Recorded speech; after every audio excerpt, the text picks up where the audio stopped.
How's it going, everyone? This is Jay Crow with Blank Sports Nutrition, and today we're going to be talking about bicarb. So what exactly is bicarb? Well, bicarb, or sodium bicarbonate, is going to be an ergogenic aid that helps neutralize the pH that builds up in your blood while you're exercising, kind of allowing you to push a little bit harder for a little bit longer than you would have otherwise. So what exactly comes in a Blank's bicarb? Well, to help you out, to give you all the essentials that you would need to use it successfully, we've created the bicarb starter kit.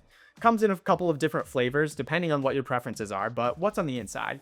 So on the inside of the starter kit, it's going to come with a couple of things. Firstly, you're going to have your bicarb gel powder right here, labeled Part A. Today I've chosen the watermelon example. It's just one of my favorite flavors.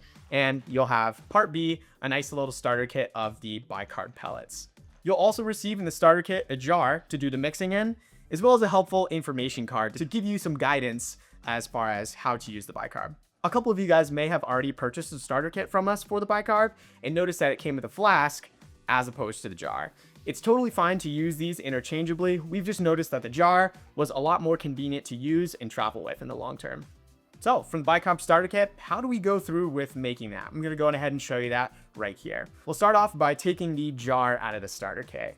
You'll notice that when you crack the seal on this, either two things are going to happen. You'll either notice a seal on the top, or sometimes that seal will like to stick to the top of the jar itself. Don't throw this away. This is super important for keeping that watertight seal once we do close the jar, shake it up, and then start the gelling process. So again, when you do see that seal, if it's on the top, totally fine to leave it there. If it's stuck on the top of the jar, don't throw it away. So we'll start off the process with our Part A, the bicarb gel. Right in the bag, we can see here that a single serving dosing is going to be about 3 scoops. So we help you out by including a scooper inside each of the bags. It's going to be about this size.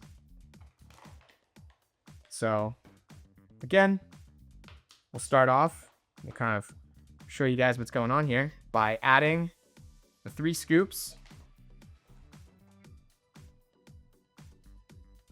to the jar.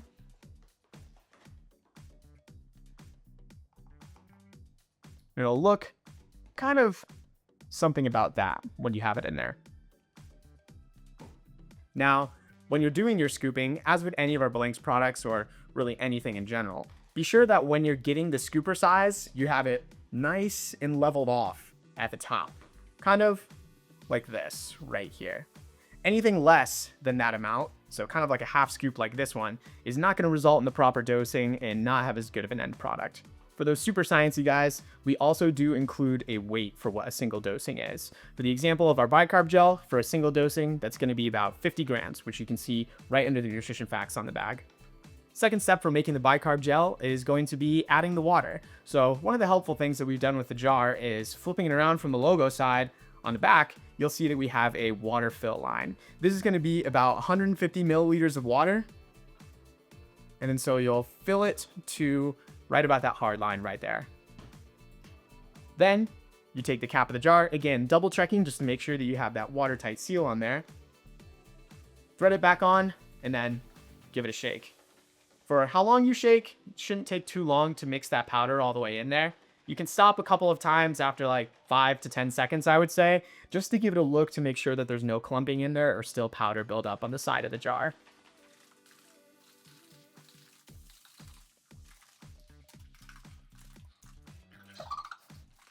After you've given it a good shake, just be sure to leave the jar set for about anywhere from 5 to 10 minutes to let that reaction complete. Once the reaction is complete, you'll notice that should look a little bit less watery, something like this one did, and be a little bit more like this guy right here. All right, so after the gel is completed its reaction, now we can go ahead and add the pellets. You probably noticed on the bag that there's a couple different options for your dosing of bicarb. So we always recommend starting with a smaller dose, like a 15 grams or even a 10 grams for those that are new to bicarb. This is just to reduce the risk of increased GI distress when taking something like bicarb. Once your body is familiar with that dosage, you then can start increasing the amount of bicarb that you're taking in. Similarly to Part A, we've included a nice little scooper on the inside there to help you discern how much you're actually dosing. Just like I mentioned before with the powder, you're going to want to make sure that that scooper is properly dosed. So that's going to be right up to the edge there on the brim. If you can kind of see what I have here. One fell out. So for today, I'm going to act like I'm taking a 10-gram dosing of bicarb, so that means I'm using about 2 scoops. Another thing to notice about the bicarb pellet bag is going to be the explanation of how much bicarb that you are taking. So we can see here that for my 10-gram dosing example, that's going to be about 13, just shy of 13.5 grams total of pellets, which is going to equal about 10 grams of sodium bicarbonate itself, because the pellets have other materials in them that we're using to make them a pellet, and it's not just baking soda that we're pressing down to that pellet size. So similar to the mention of the powder, those of you that are a little bit more quantitative in mind and are using a food scale, feel free to use that food scale to dose your bicarb to really make sure that you're getting the dosing that you're wanting. So once we have the pellets inside of the jar, you can either do one of two things. If you don't have a spoon handy, you can just go on ahead and give the gel with the pellets a little bit of a shake. But our best recommendation is going to be using something like a spoon, knife, anything that you might have that's going to be safe to use, and just give it a little bit of a mix up on the inside. So that's kind of be what that process looks like. And what we're doing here is just mixing around those pellets in the solution so that when we take them, we're not noticing them as much.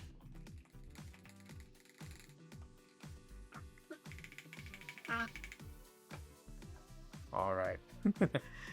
So you may notice that after you've given either the jar a shake with the pellets in or stirred it with a spoon, that there might be kind of like a little bit of reactivity going on here.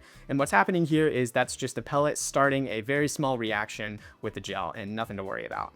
So it is important to note that when you're taking the bicarb, don't chew the pellets. So very similar when you're giving your dog his medicine in peanut butter, you want to go on ahead and take it and swallow it almost like a pill. This is because we want the reaction of the bicarb to occur not inside our stomachs or in our mouths, but in our digestional tract, where it has a better chance of having that bicarb reaction. And then the final step after we've done all this is going to be enjoy your bicarb. So as far as when to take bicarb and how much, we're going to recommend about 2 hours before your high intensity session or race. And as far as the frequency, leaving it to about once a week. Another important thing to note while taking bicarb is going to be the thirsty feeling that you're noticing. This is because of the high sodium influx that you just took in with sodium bicarb. So we always recommend taking a full bottle of water, or about 16 ounces of water, beforehand and then afterwards as well, just to make sure that you're staying hydrated before that high intensity session. And after all that's complete, you can go on ahead and enjoy your bicarb. Happy bicarb, everyone. Happy training, and we'll see you around next time.